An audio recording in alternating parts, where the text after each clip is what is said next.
এবার 2025 আইপিএলে রোহিত শর্মাকে নিয়ে জল্পনার শেষ নেই ক্রিকেট মহলে যে রোহিত শর্মা নাকি 2025 আইপিএলে মুম্বাই ইন্ডিয়ান্স ছেড়ে কলকাতা নাইট রাইডার্সে যোগ দিতে চলেছে।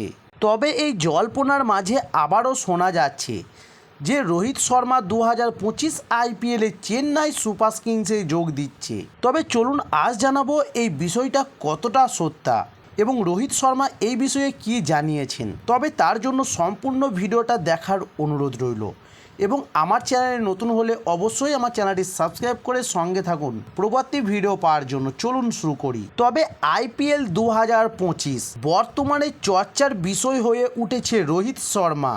তবে চলতি আইপিএলে দীর্ঘ 12 বছর পর ক্যাপ্টেনের পদ থেকে হটিয়ে দেওয়া হয়েছিল রোহিত শর্মাকে এবং তার জায়গায় বসানো হয়েছিল হার্দিক পান্ডিয়াকে। তবে মুম্বাই ইন্ডিয়ান্সের দলকে 10 বছরের মধ্যে 5টি শিরোপা জিতিয়েছিলেন রোহিত শর্মা।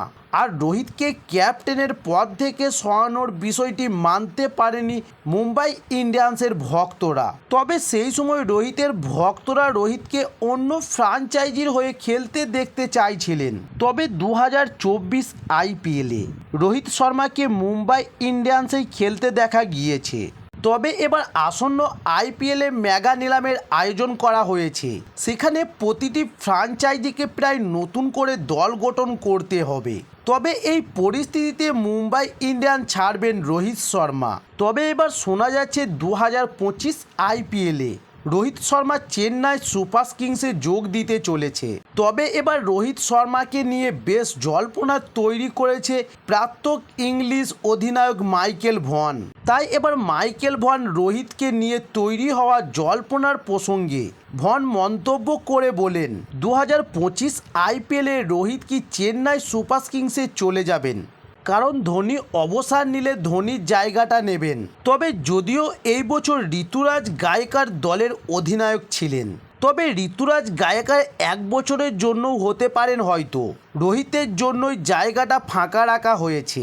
তাই আমি নিশ্চিত যে রোহিত শর্মা আগামী দিনে আইপিএল 2025-এ চেন্নাই সুপার কিংসে যোগ দিতে পারেন। তাছাড়া মুম্বাই ইন্ডিয়ান্সের ম্যানেজমেন্টের উপর ক্ষুদ্রত ভন রোহিতকে নেতৃত্ব থেকে সরিয়ে দেওয়ার বিষয়টি মেনে নিতে পারেননি তিনি। তাই ভন মন্তব্য করে জানিয়েছেন, আমি থাকলে রোহিতকেই অধিনায়ক করতাম। তবে হার্দিক পান্ডিয়াকে মুম্বাইতে ফিরিয়েছে, সেটা ভালো কথা। তবে রোহিতই তো ভারতের টি-20 দলের ক্যাপ্টেন। তবে অন্যদিকে 2024-এর আইপিএলে 60তম ম্যাচে কলকাতার নাইট রাইডার্সের মুখোমুখি হয়েছিল মুম্বাই ইন্ডিয়ান্স। তবে ওই ম্যাচটি অনুষ্ঠিত হয়েছিল ইডেন গার্ডেন্সে। তবে ওই ম্যাচের আগে রোহিত শর্মার একটি ভিডিও সোশ্যাল মিডিয়ায় প্রকাশিত হয়েছে, যা একটি আলোড়ন সৃষ্টি করেছে। ভিডিওতে প্রাক্তন এমআইয়ের অধিনায়ককে কেকেআরের স্টাফ অভিষেক নায়ারের সঙ্গে কথোপকথন করতে দেখা গিয়েছে। তবে দেখা গিয়েছে যে কেকেআর প্রথম এই ভিডিওটি তাদের অফিসিয়াল সোশ্যাল মিডিয়া অ্যাকাউন্ট থেকে পোস্ট করেছিল, কিন্তু ভক্তরা ভিডিওটি কথোপকথনটি লক্ষ্য করার সঙ্গে সঙ্গে কেকেআর এই ভিডিওটি তাদের অ্যাকাউন্ট থেকে মুছে দেন। তবে ততক্ষণে এই কথোপকথন ভাইরাল হয়ে যায়। ততক্ষণে ভক্তরা ভিডিওটি ডাউনলোড করে নিয়েছিলেন এবং ভিডিওটি এখনও সোশ্যাল মিডিয়ায় পাওয়া যাচ্ছে। তবে এবার ভক্তদের আগ্রহের কারণ হলো এই ভিডিওটিতে রোহিত শর্মা এবং অভিষেক নায়ারের মধ্যে যে কথোপকথন চলছিল তা স্পষ্ট নয়। তবে যা বোঝা যাচ্ছে তাতে রোহিত শর্মাকে কিছু গুরুত্বপূর্ণ কথা বলতে শোনা যায়। তবে চলুন আজ জেনে নেওয়া যাক সেই কথাগুলি কী ছিল, অথবা ওদিন রোহিত শর্মার সঙ্গে অভিষেক নায়ারের কী কথোপকথন হয়েছিল। তবে এই কথোপকথনে কেকেআরের স্টাফ অভিষেক নায়ারকে রোহিত শর্মা বলেন যে প্রতিটি জিনিসই বদলে যাচ্ছে, এটা তাদের ব্যাপার। এরপরে রোহিত বলেন, ভাই যা আছে ওটাই তো আমার বাড়ি, সেই মন্দিরটি আমার তৈরি করা। এরপরে যে কথোপকথন রোহিতকে বলতে শোনা যায় সেটি হলো, ভাই আমার কি এটাই তো আমার শেষ। এরপরে তিনি বলেন, পরের বছর তো কেকেআরে চলে আসব। যদিও এই কথোপকথন শ্রবণের যোগ্য নয় রোহিত এবং অভিষেকের মধ্যে। এই কথোপকথন ভাইরাল হওয়ার পরে ভক্তরা অবিলম্বে এই সম্পর্কে তাদের প্রতিক্রিয়া জানাতে শুরু করেছেন। তবে অনুমান করা হচ্ছে যে রোহিত শর্মা এমআইয়ের অধিনায়কতা এবং দলের বর্তমান পরিবেশ নিয়েই অভিষেক নায়ারের সঙ্গে কথা বলছিলেন।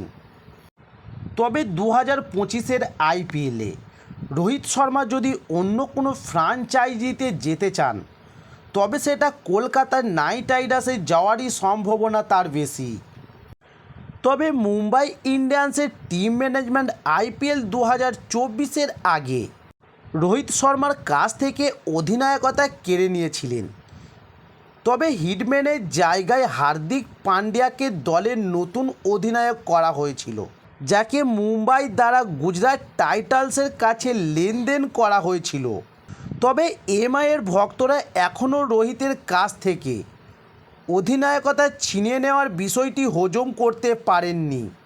তাই এই কারণেই মুম্বাই ইন্ডিয়ান্স দল 2024-এর আইপিএলে যেখানেই খেলতে গিয়েছিল সেখানেই রোহিত শর্মার পক্ষে প্রচুর সমর্থক পেয়েছিল। তবে সেখানে হার্দিক পান্ডিয়াকে তিরস্কার শুনতে হয়েছিল। তবে এই সমস্ত জিনিসগুলি আইপিএল 2024-এ মুম্বাই ইন্ডিয়ান্সের পারফরমেন্সকেও প্রভাবিত করেছে। তবে এই কারণেই এমআই এই বছর টুর্নামেন্ট থেকে বাদ পড়া। তো দর্শক বন্ধুরা, এই ছিল আজকে নিউজ। আরও ক্রিকেটের নিত্য নতুন ভিডিও পাওয়ার জন্য অবশ্যই আমার চ্যানেলটি সাবস্ক্রাইব করে সঙ্গে থাকুন। নমস্কার।